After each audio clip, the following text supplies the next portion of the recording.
Good evening, everybody.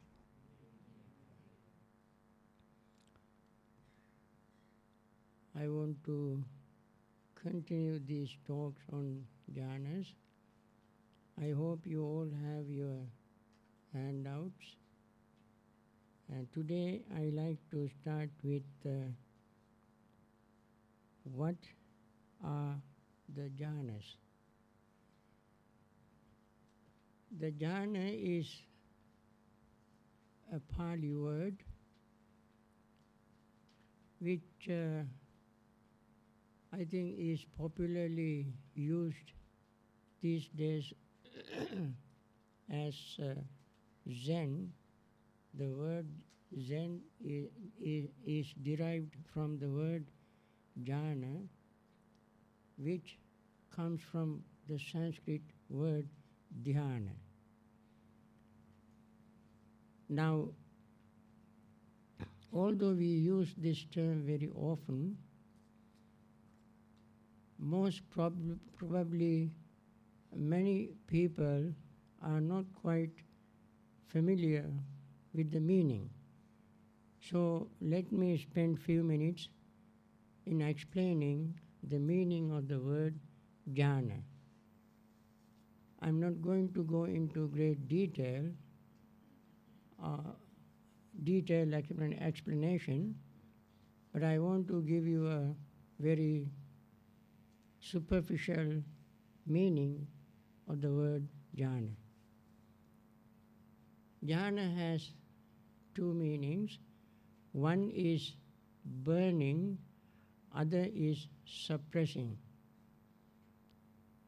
Suppressing, when we use a particular object, focus our mind on it,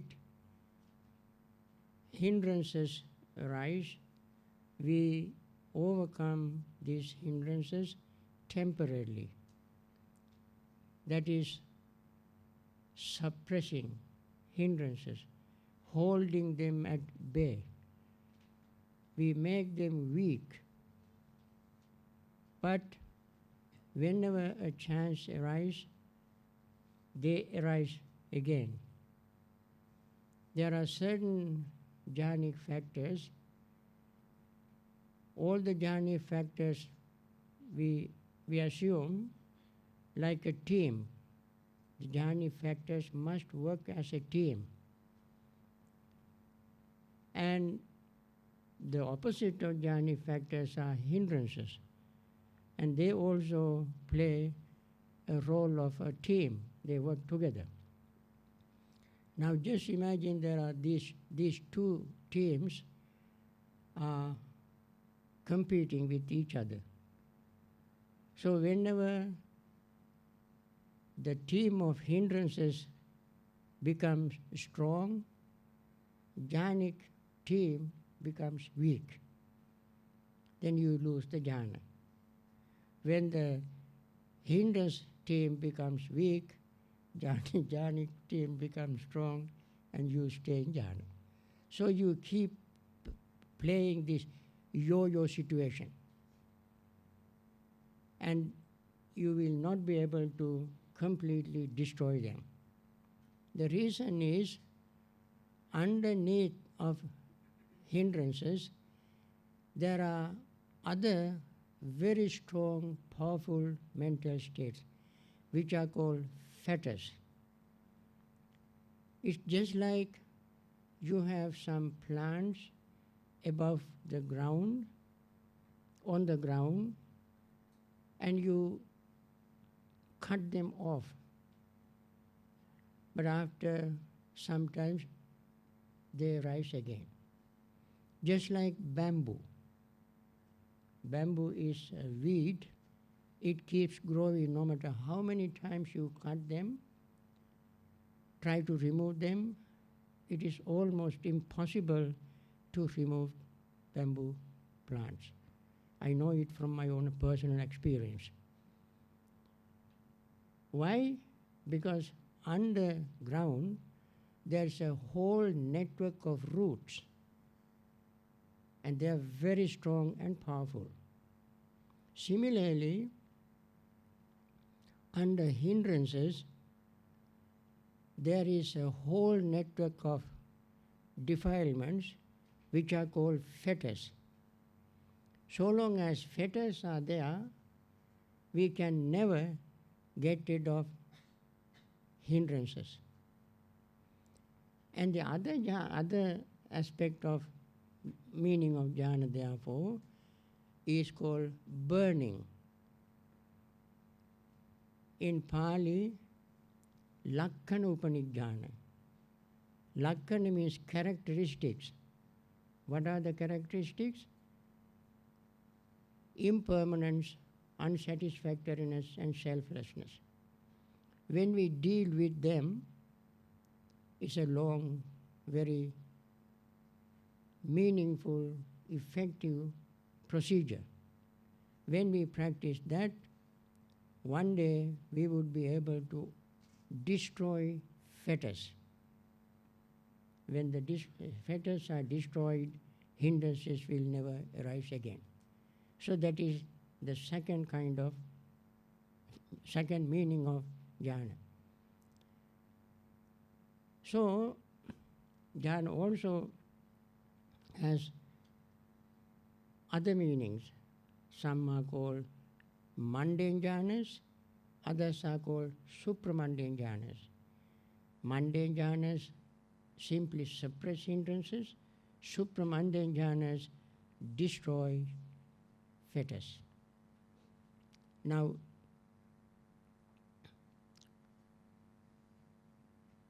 this meaning is just for our theoretical understanding, this meaning is very important. But how to get there? That is the important thing we have to remember. Now, yesterday I mentioned there's a difference between right concentration and wrong concentration. I hope you all remember the difference between right concentration and wrong concentration. I don't want to go back to that again because I want to cover as much topics as possible in today's talk. For right concentration, one of the most important factors is mindfulness for the right concentration.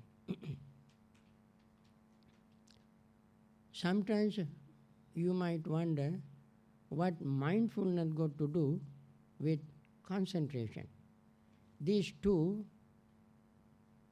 people try to deal with separately, thinking sometimes people don't want to practice mindfulness, they want to practice concentration. Some people want to practice mindfulness and they don't want to practice concentration. These two friends are two sides of the same coin. And Buddha very clearly stated that these two aspects of meditation should be practiced in order to achieve our goal. We can see when we go through the formulas of jhanas, we can see, if you look at the formulas once again to refresh your memory, you can see when you go to the third paragraph, turn to page 1, the third paragraph, we say that is the paragraph describing the third jhana.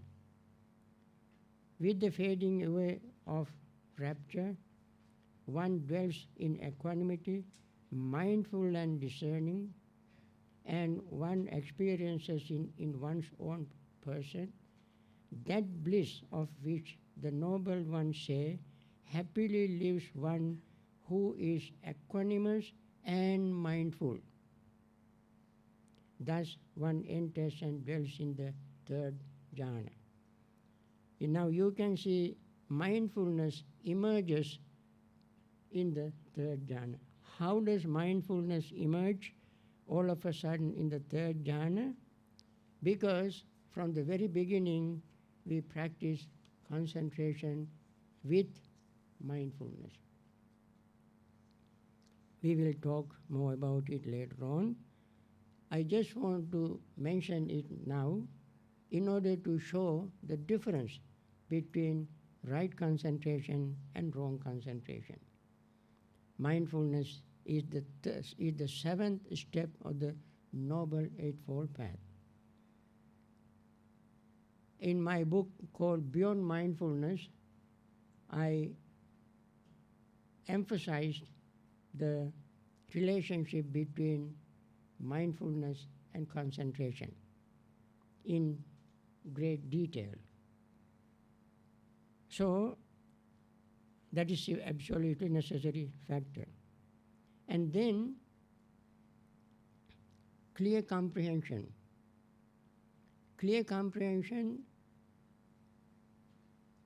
also emerges in the third jhana because we started with clear comprehension. What is the clear comprehension? Just to remind you in brief, clear comprehension of the purpose, clear comprehension of the domain, clear comprehension of the non-delusion, and clear comprehension of suitability. Suitability. That means when we practice meditation, in the practice of jhana, we also must keep in mind why we want to gain concentration, why we want to practice jhana. There has to be a purpose. What is the purpose? Purpose is to see things exactly as they are. That is the purpose also of the practice of mindfulness, to see things exactly as they are. So the purpose of mindfulness practice and concentration practice is the same purpose, but two approaches. Then suitability. In mindfulness practice, we have to keep in mind when we use a subject, when we practice meditation, we must be able to understand whether it is suitable for our personality, whether it is suitable, this practice is suitable for attaining that goal. If the practice is not suitable for attaining the goal, then we will not reach the goal. When we practice concentration meditation, we have to have a subject and we keep practicing it to reach that goal. It should be suitable for attaining that goal. That means it should help us to gain concentration. Then the domain. In mindfulness practice, we have to have a scope, field, the domain. That is our body, feeling, perceptions, thoughts, and consciousness are the domain of mindfulness practice. In other words, the four foundations of mindfulness itself is the domain of mindfulness practice. Similarly, when we use a subject to gain jhana, what is the domain? We select a subject, preferably our own breath,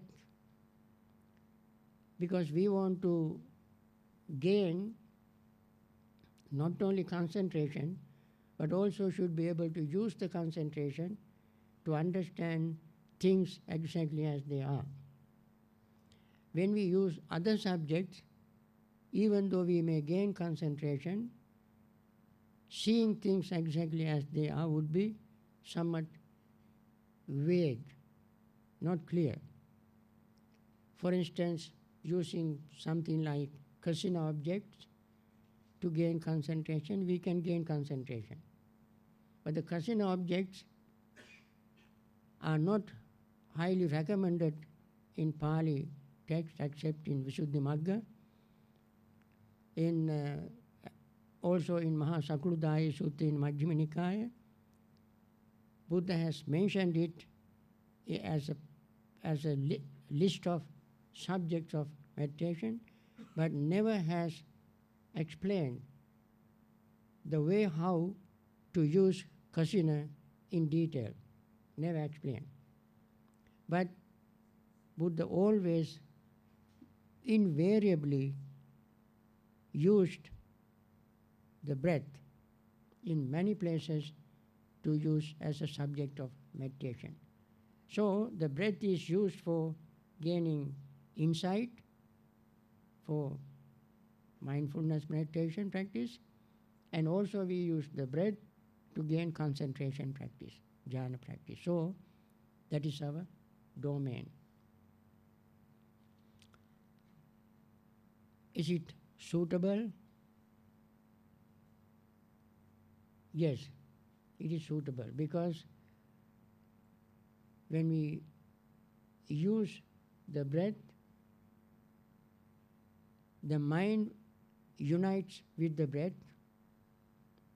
As the mind unites with the breath, the mind takes the characteristic of breath.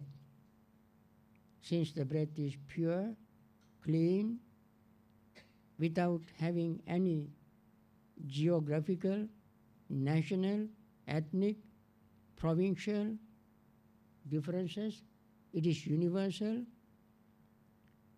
and therefore mind also becomes pure, clean, without any of these discriminations of place, time, situations, ethnic origin, and so on.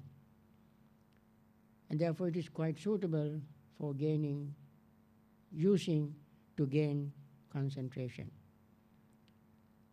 And also it is non-deluded because it is so simple, and we personally, without any doubt, can experience what the breath does, how we gain concentration. So clear comprehension is also very important for gaining jhana. Then, what are the benefits of jhanas?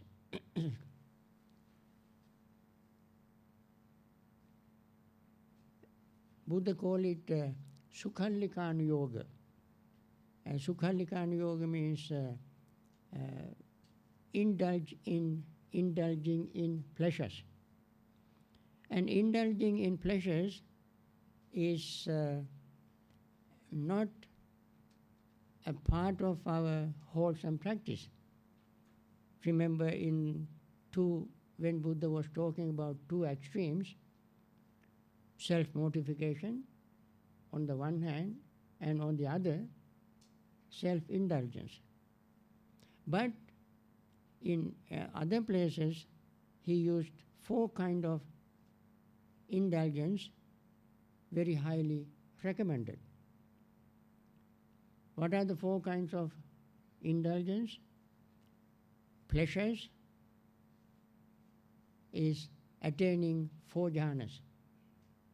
When you attain jhanas, your mind is absolutely, although it is temporary, calm, peaceful, relaxed, and free from even idiosyncrasies when you attain the fourth jhana. So, to make the mind and body calm, relaxed, peaceful, attaining jhana is important. Secondly, and even more importantly, it is important to gain deep concentration to penetrate superficiality of various things, to see things exactly as they are. Jhanic attainment is necessary. Sometimes it may not be absolutely necessary to attaining jhanas to see things exactly as they are, but we at least have to have a jhanic quality concentration. Like you might have come across in Buddhist literature stories of people listening to Dharma talks, and by the end of the talk, they attained the stream entry. During that time, they have not attained jhanas, but the concentration at that time in their mind was of jhanic quality, like in Upali Sutta, Supra-Buddha, and so on. By the end of the sermons, they all attained the stream entry. Why? The mind was free from hindrances. It's called Vinivarna Chitta. Mind was free from hindrances. The moment mind becomes free from hindrances, even temporarily, the mind is very clear and sharp and concentrated. And therefore, for this reason, concentration or attaining jhana is even better, but the minimum requirement to see things exactly as they are is the attainment of excess concentration, at least. Then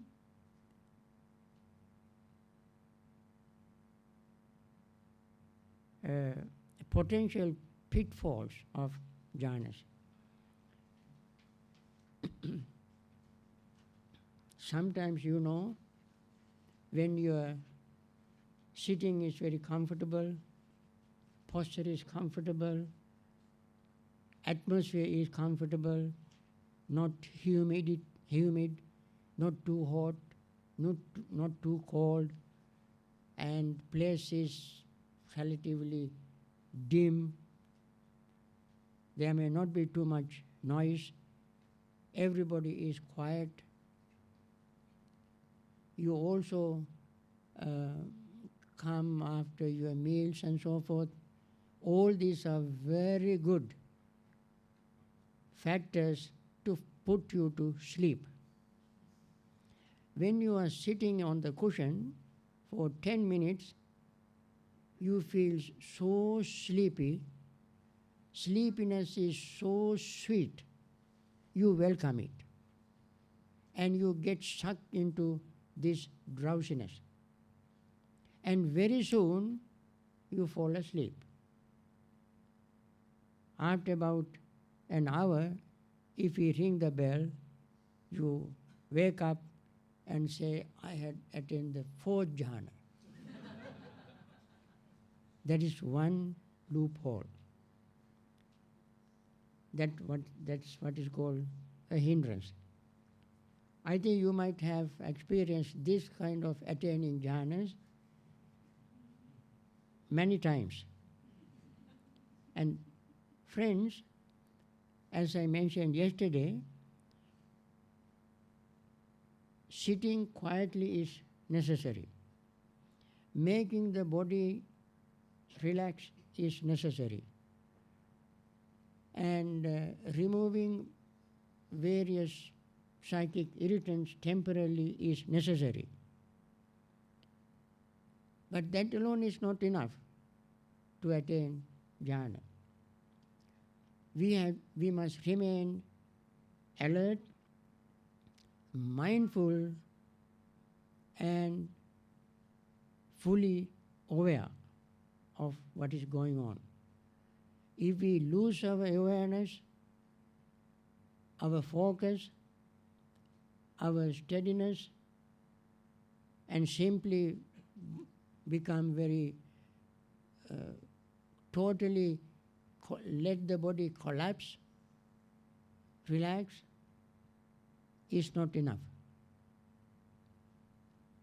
To maintain the body in a steady position, we must have full awareness of our posture, full awareness of what is happening in us and around us, so that we can maintain our posture.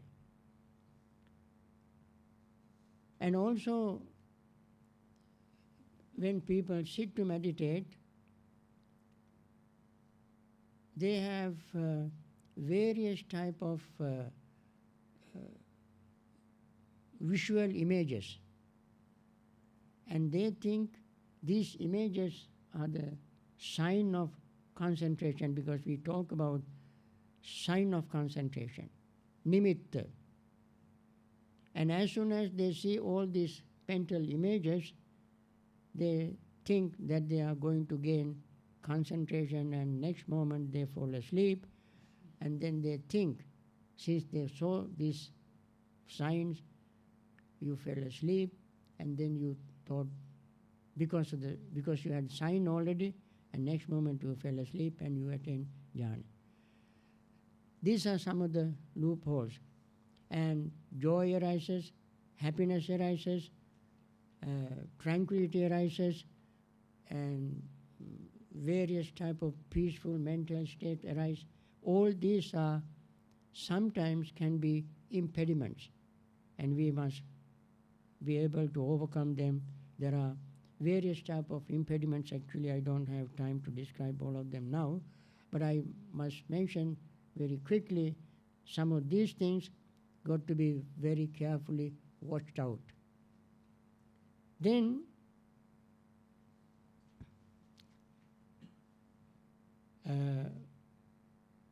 in order to practice jhana, to gain jhana, we have to have a certain degree of discipline. Friends, we cannot rush into jhana. We have to have a lot of patience. With patience, patience itself is a very great discipline. And Buddha said, Kanti paramang tapo, the highest austere practice is patience. If you try to attain jhana very quickly, become impatient, and think that I don't have too much time,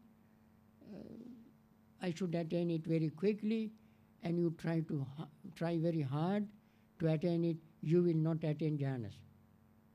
So the patience is absolutely necessary. With patience, we discipline ourselves, which we call morality. Morality is a very big term. This is called sila in Pali. Sila, when you hear the word sila, probably it may occur to you either 5 precepts, 8 precepts, 10 precepts, and monastic precepts and so forth. That is true too. But there is another meaning of sila that is called habit. It is called kusala sila. The opposite is called akusala sila. Kusala sila is a wholesome habit. Akusala sila is unwholesome habit. For instance, we have to overcome sila, vata, paramasa. When we attain stream entry, one of the fetters that we have to completely destroy is called sila, vata, paramasa. I use these Pali terms to make things clear. Perhaps sometimes instead of clarifying things, using Pali might confuse many people. I don't use these Pali terms to confuse people, but just to clarify the term. Here, sila means unwholesome, the habits, especially unwholesome habits, akusala sila. Paramasa means attachment, clinging, holding on to unwholesome habits. So when we come to meditation, especially gaining jhana and so forth, we must learn to let go of these unwholesome habits. I don't have time to list how many unwholesome habits we have, and cultivate wholesome habits. That is very important. Lying, for instance, is an unwholesome habit. Not telling lies is a wholesome habit. We make as a habit. Some people habitually tell lies. They enjoy tell lies. It becomes a habit, an obsession, addiction. So, this is one trivial example. So many things we do habitually. So we learn let go of these habitual habits, what you call unwholesome habits. Then, contentment. When we come to meditation, we must let go of all our unnecessary greed, wishing to gain, to achieve so many unnecessary things. At least if we learn to do that, we can learn to be content. Contentment is making the mind calm, relaxed, because when the mind is full of needs,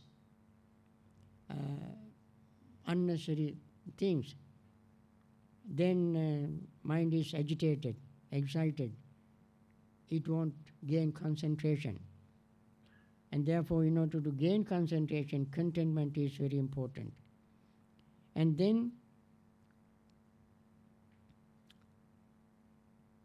restraining the senses, seeing, hearing, and so on, restraining, especially at the time we meditate. When we hear a sound, how to restrain the ears when we hear a sound. Of course, when the sound is there, it naturally hits our eardrums and we can see, we can hear it. But we should not let the mind be agitated, excited because of the sound. Suppose sound happens to be a very pleasing sound, it can easily trigger our greed, our desire, our craving for the sound. That time, we have to use our mindfulness to restrain our mind from developing craving to go on listening to sound. Instead, we use the sound, if we hear a sound, we use the sound to, is in mindfulness practice, to see how impermanent this sound is. Any sound arising, any sound we hear is not permanent.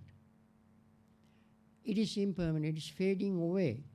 If we restrain our ear and hear the sound, all we notice, experience, becoming aware of, is a fading away of the sound. That way, we won't let the greed arise. It greed is additional things that arise. Similarly, especially when we meditate, when we smell, when certain mental images arise, we restrain our mind from getting agitated, excited, arousing our greed and anger and so on. Then, seclusion. As I mentioned, there are two types of seclusion: physical seclusion and mental seclusion. Mental seclusion is reducing our various type of mental defilements. One seclusion is the seclusion from greed. It's related to restraining or contentment. So, especially from 5 hindrances, we must be secluded. Then, mindful reflection. As I mentioned earlier, mindfulness is a part of jhanic meditation, concentration meditation. Therefore, when something arises, we have to use our mindfulness to reflect on it, just to see how it arises, how it passes away, so that we will not get agitated, excited with emotions. Then, practicing Noble Eightfold Path, that is a big subject, and somebody who diligently, very sincerely, honestly wants to gain concentration, he or she must follow the Noble Eightfold Path very meticulously, sincerely. Otherwise, gaining concentration would be difficult. Then mindfulness we mention again. Then developing our spiritual faculties and wisdom. These are the details of detailed requirements of gaining concentration. Perhaps I just mentioned them briefly. I don't want to spend time in going into detail. Then, the next very important step of the practice is wishing the best for yourself and others. What does that mean? That means practicing metta, loving friendliness. Loving friendliness, there's a discourse called the benefit of loving friendliness, the benefit of metta. One of the benefits is, when we practice metta, is gaining concentration very quickly. Why and how? Because the opposite of metta or loving friendliness is anger. When anger arises, how can we concentrate? The mind becomes very upset, agitated, excited, and it's almost impossible to gain concentration. When you practice metta practice itself is a very big subject. When we practice it, it makes us definitely very calm, relaxed and peaceful, and we gain concentration very quickly. And then it is very easy for us to, when we practice metta, it is very easy for us to wish friendliness towards ourselves as well as towards others, and our resentment, anger fades away, mind becomes calm and peaceful, gain concentration. Then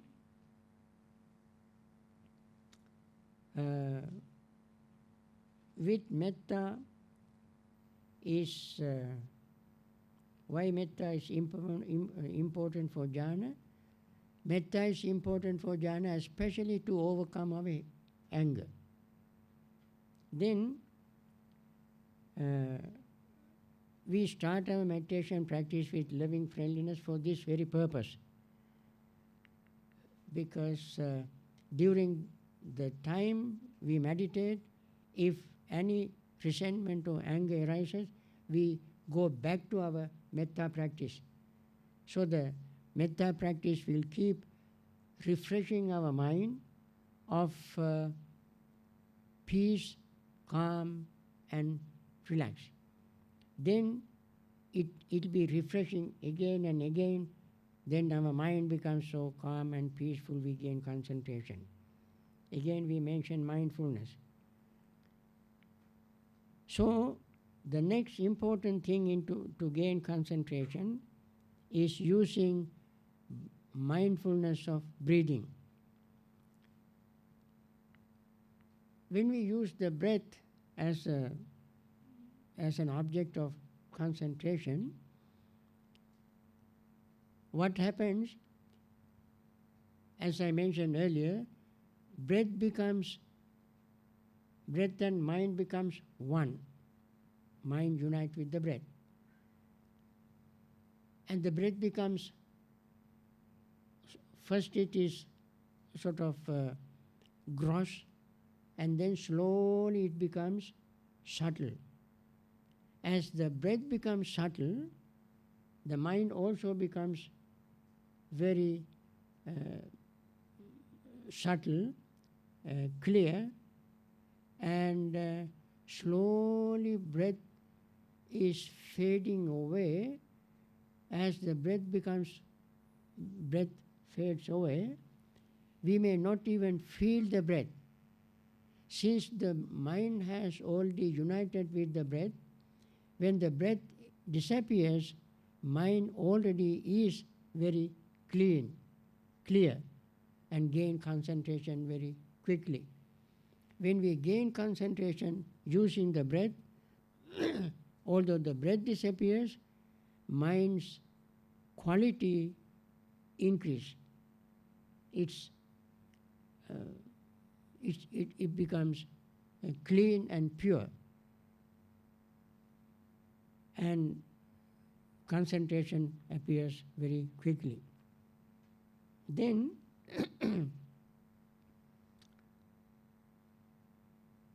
sometimes we can use various 4 elements, like in suttas like Maharahulova Sutta and so forth. When we use elements, for instance, earth element we cannot see, or really we cannot touch, but we can know elements through their characteristics. That is, earth element is very firm. So when we try to practice using earth element, one thing we must remember is, since just like the earth element is firm, let my determination, my practice remain firm. An earth element is occupying space, it is hard, and yet earth element itself is not permanent.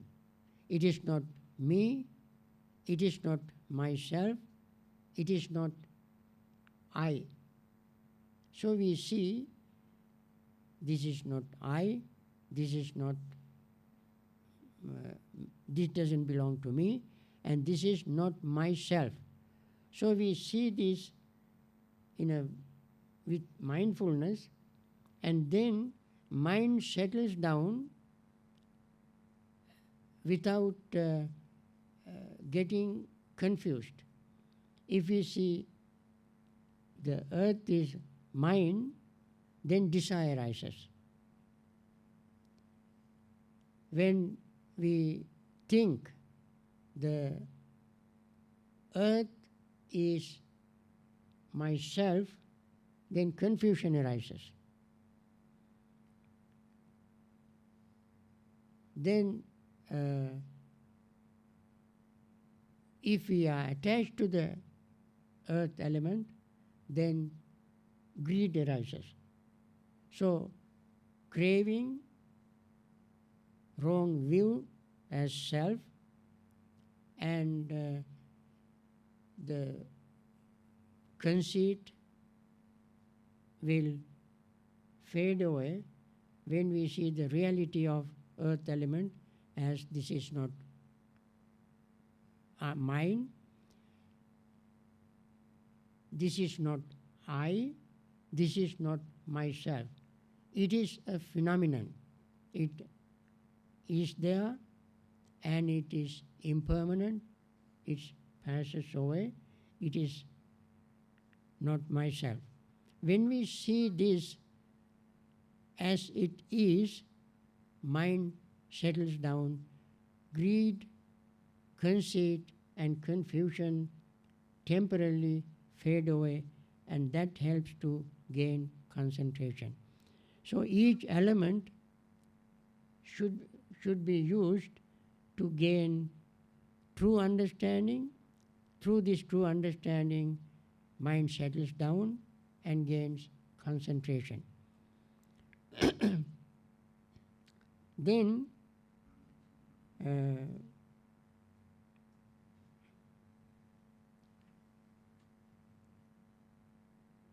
in order to gain jhanas, in fact, all of a sudden, without having any previous practice, all of a sudden, if you try to gain jhana, we cannot gain it.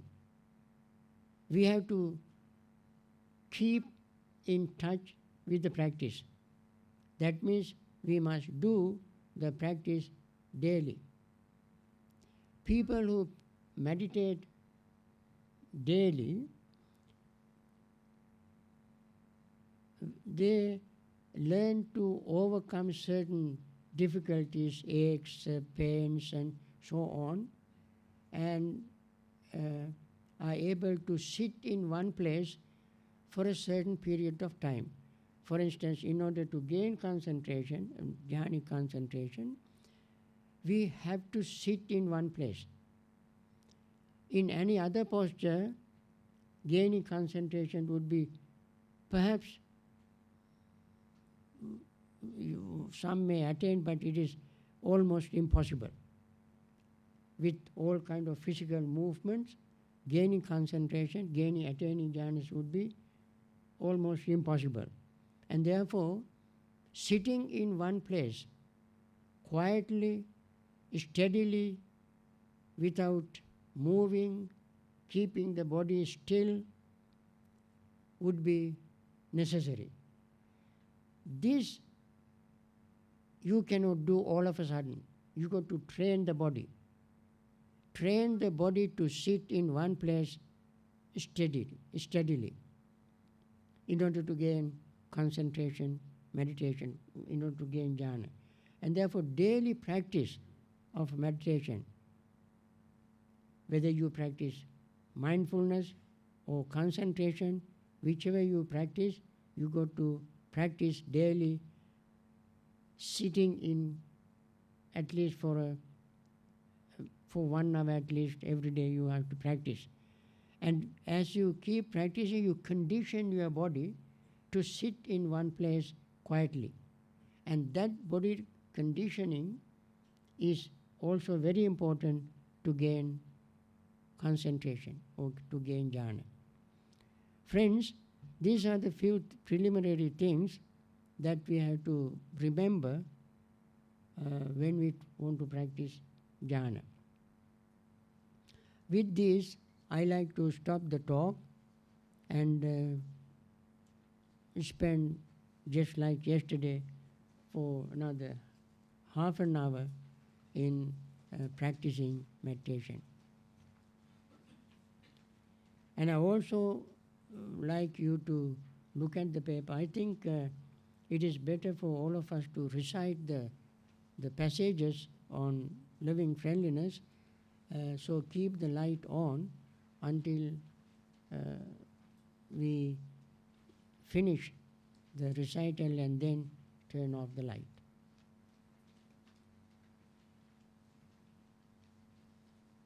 To have a uniform recital, it would be better for you to use the paper I distributed. Although there may be other translations, I would prefer using this one so that we all will recite the same thing.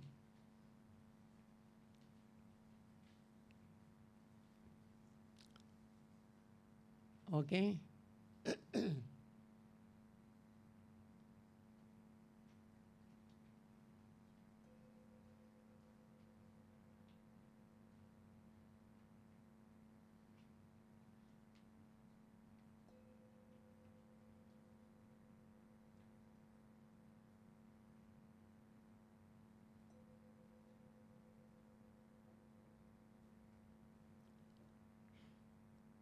Please sit in a comfortable posture.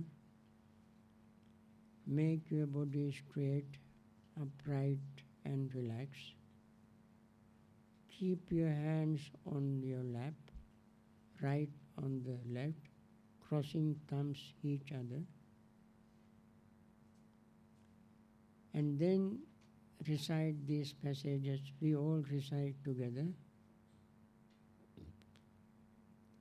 May all beings be happy and secure. May all beings have happy minds. Whatever living beings there may be, without exception, weak or strong, long, large, medium, short, subtle or gross, visible or invisible, living near or far, gone or out in the world, may all beings have happy minds. Let no one deceive another, nor despise anyone anywhere. Neither from anger nor ill will should anyone wish harm to another. As a mother would risk her own life to protect her only child, even so towards all living beings, one should cultivate a boundless heart. One should cultivate for all the world a heart of boundless loving friendliness, above, below and all around, unobstructed, without hate or resentment, whether standing, walking, sitting, lying down or whenever awake. One should develop this mindfulness. This is called divinely dwelling here, not falling into erroneous views, virtuous and endowed with vision, removing desires for sensual pleasures. One comes never again to birth in the womb. Now we may turn off the light.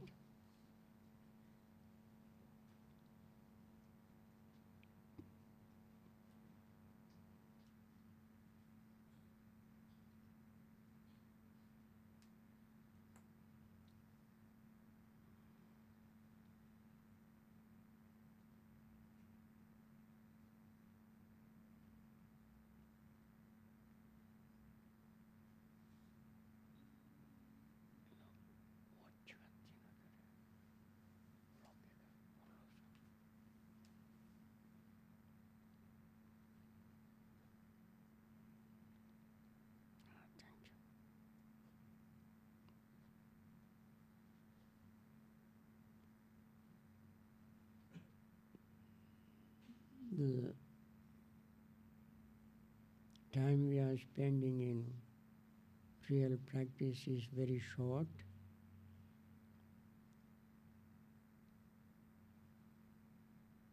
But with firm commitment, determination. Even a short period of time we sit, we would be able to gain something. We honestly, sincerely want to spend this time to experience how pure, clean our mind is, especially when we do not allow various type of things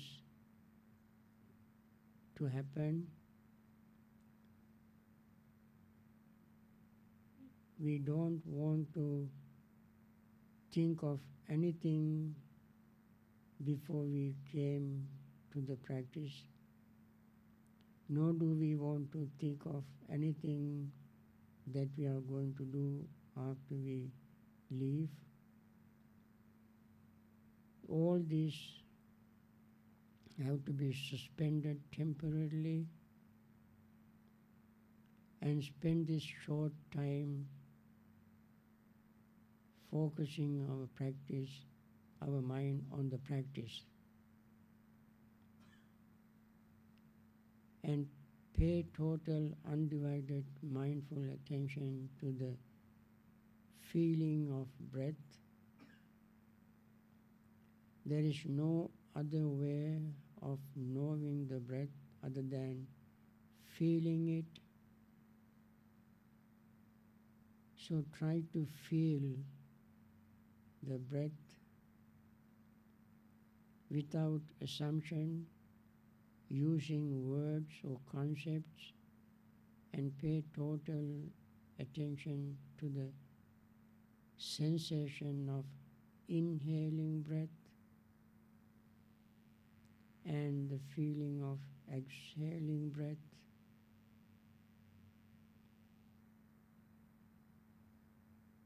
So focus mind exclusively on the breath without thinking of anything else. Let the breath be the sole object of your focus. Although it is very simple, but very clear.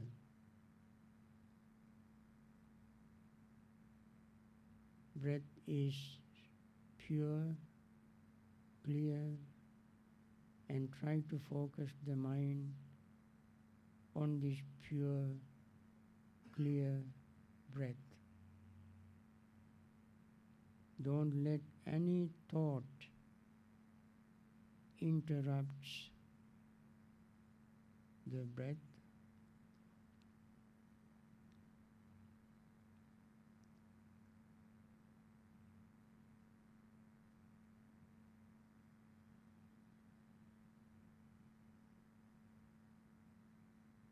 And stay with the breath.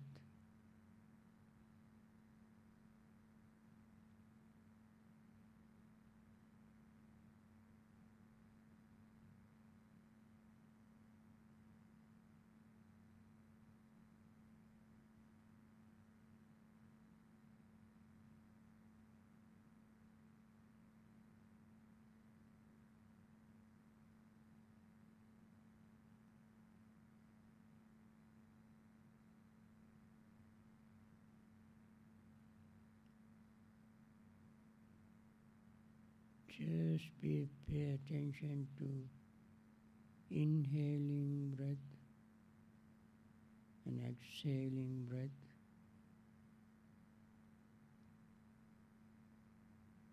In addition, you may also feel the expansion and contraction of your chest area or abdominal area.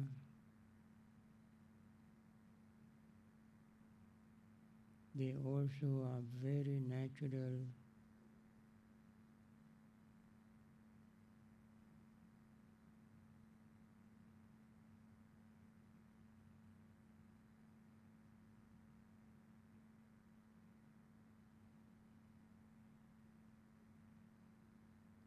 We don't have to say inhaling or exhaling. We don't say expanding or contracting, but just pay attention to the function of inhaling and exhaling, expansion or contraction. Words can be impediments, obstructions to gaining concentration. We want to experience the truth of inhaling and exhaling, the function of inhaling and exhaling. These are just pure activities.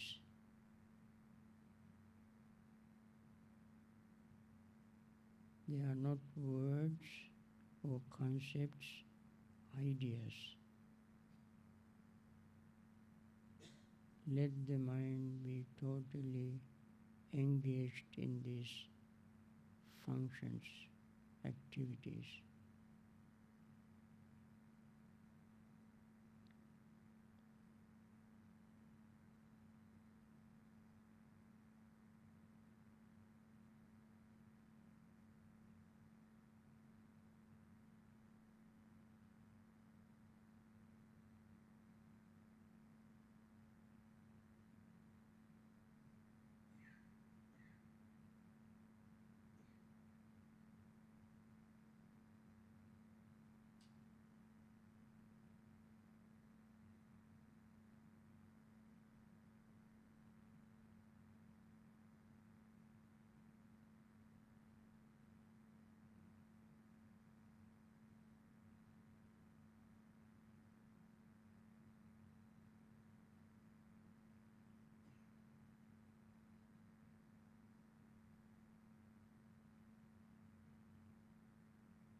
Jhana panyas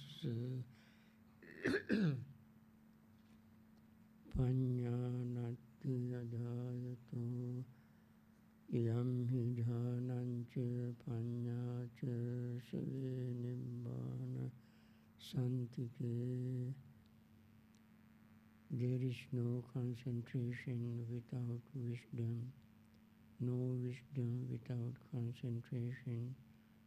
One who has both wisdom and concentration is close to peace and emancipation.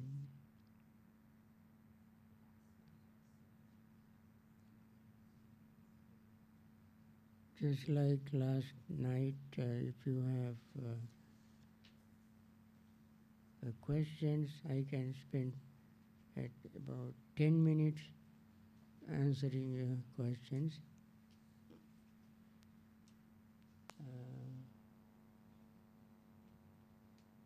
I thought of changing the format for tomorrow.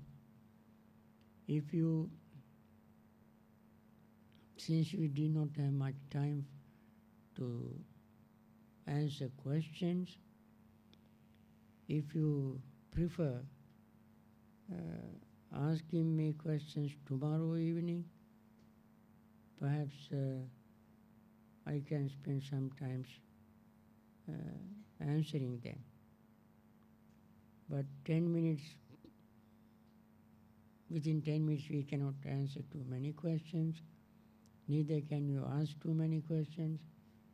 So perhaps there could be some confusions or not understanding.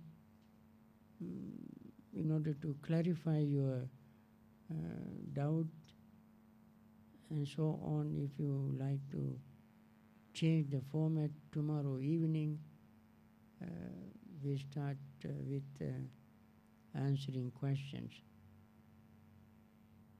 What do you think about it? You think about it and let me know. And if you ask questions, I think it would be much easier if you write the question in a very legible hand. I'm not very good in deciphering, scribing something. But if you write in a clear, legible hands, not essays, but short questions, and bring here tomorrow, I like to answer them. Tonight, at least one, maximum 2 questions I can answer. Yes. Mm-hmm.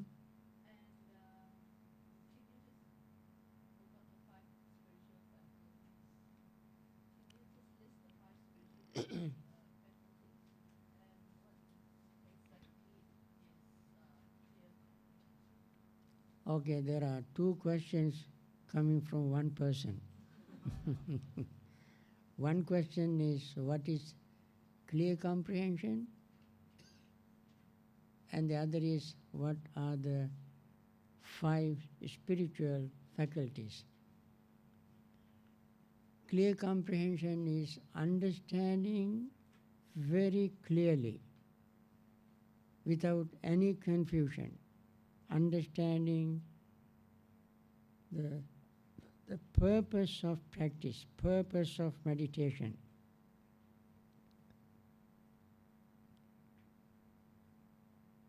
The suitability of the subject of meditation to attain that goal, that purpose. Then the domain, the field of meditation. And the 4th is non-delusion. That means we must clearly understand the purpose. There are 5 purposes given in Mahasatipatthana Sutta at the very outset of the discourse. What are they? Purification of being, purification of our mind. Purification of beings means nothing but the purification of our mind. There is this thick book written on purification. This is called Path of Purification. Entire book is dealing with how to purify the mind. You don't have to read the whole book, but that is the book. So, that is one purpose of meditation, purifying the mind. Second, to overcome sorrow and lamentation arising from within ourselves due to underlying tendencies called defilements. Due to defilements, we have sorrow and lamentation. Third purpose, to overcome pain and grief. Not physical pain. Physical pain, of course, we can overcome by taking some medication and exercise and so forth. But real pain is mental pain. For mental pain also there are remedies through the psychology, psychiatric treatment and psychotherapy, and stealing is psycho.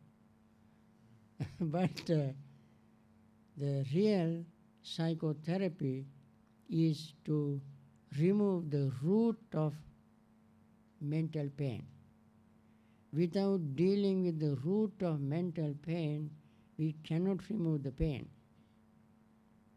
And the root of mental pain also are our greed, hatred, and delusion. The fourth purpose, to follow the noble path, to tread the path, right path, to fall ourselves into the right path, we practice meditation. The fifth purpose is to liberate ourselves from all sufferings. These are the purposes, fivefold purpose. Then, second clear comprehension, this is the first clear comprehension.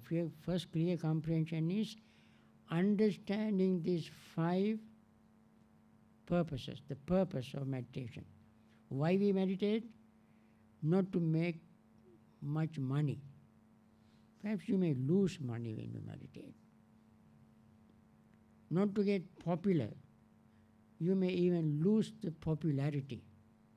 You don't want to meditate to be popular, to become popular. And so forth and so on. Various trivial, superficial things people keep in mind when they practice as purpose. Those are not the purposes. These are the five real purposes. Then, suitability. We must ask, when we practice, what we practice, does this practice suitable for attaining that goal, achieving that purpose? Mindfulness practice, we use certain subject to practice mindfulness practice. And does this practice help us to reach that goal? That's the second purpose. This purpose, the second clear comprehension, this we have to understand very clearly, no confusion. Why we meditate? To achieve this goal. Is this practice suitable for attaining that goal? That is the second clear comprehension. Third clear comprehension is the domain, the field. What is our field of meditation? Nothing external. We are not meditating on outside people, economics, politics, history, science, technology, computer, cell phones. No. Our domain is ourselves. That's all we have, our body and our mind. In our body and mind, we have all the necessary and sufficient things to develop our mind. Because of not knowing our own body and mind, we are totally confused. Getting into, nobody can make us happy, no matter so many, so many things are there to make us happy. None of them can make us happy. But knowing ourselves, knowing our mind and body can make ourselves happy. So that is our domain. This domain also is explained. Satipatthana gochara. Satipatthana gochara. Gochara means mindfulness of the body, feelings, consciousness, and the mental states. Meditating. This is our domain. And the last clear comprehension. So we have to clearly understand the domain of our meditation. Nothing else.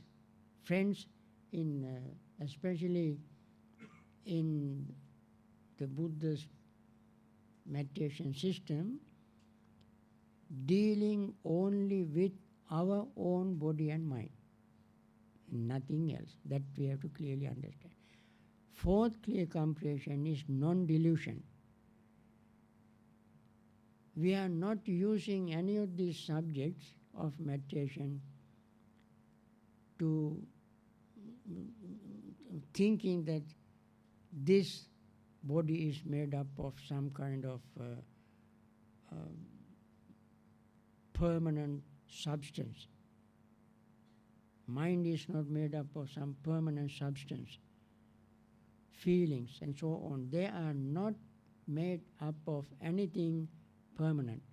They all are impermanent, therefore body is impermanent, feeling is impermanent, perception impermanent, because they are made up of impermanent substance.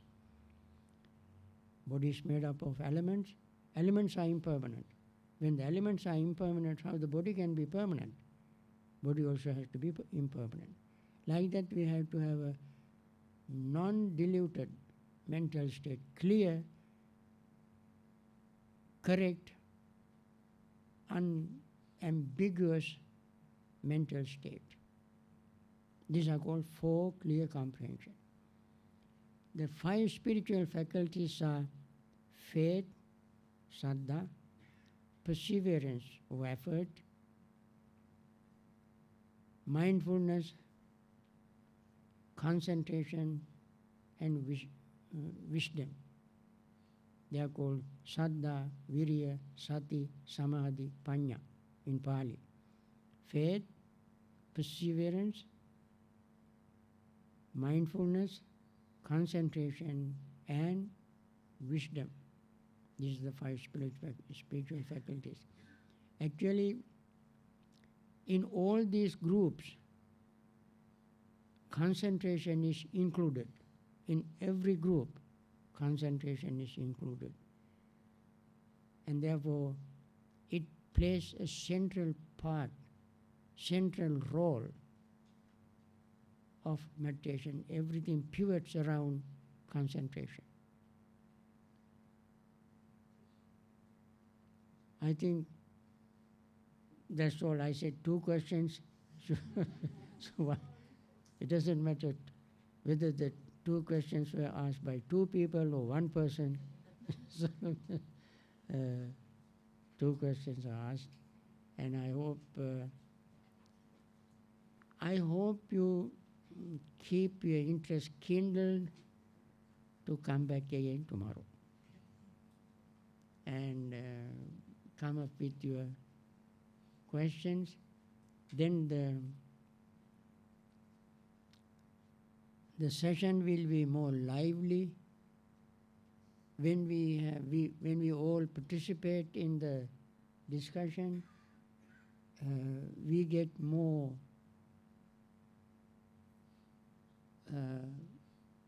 energy. It is sort of stimulate our mind,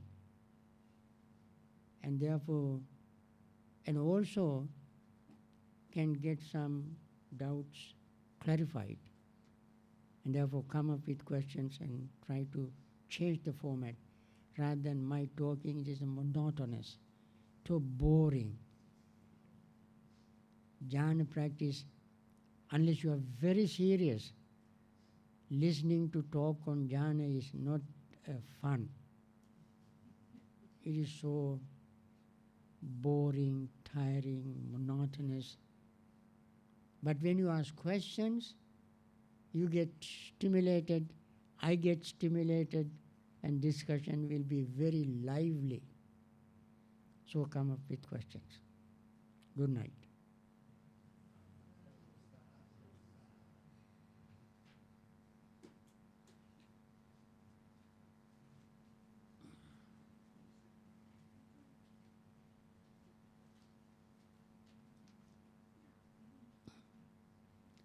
So let us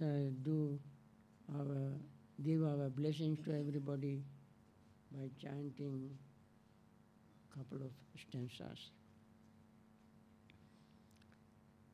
Sabbitiyo vivajjantu sabbarogo vinasyatu mate bhavatvantarayo sukhi digayuko bhava bhavatu sabba mangalam rakkantu sabba devata sabba buddhanubhavena sada sotti bhavantu te bhavatu sabba mangalam rakkantu sabba devata sabba dhammanubhavena sada sotti bhavantu te bhavatu sabba mangalam rakkantu sabba devata sabba sanghanubhavena sada sotti bhavantu te.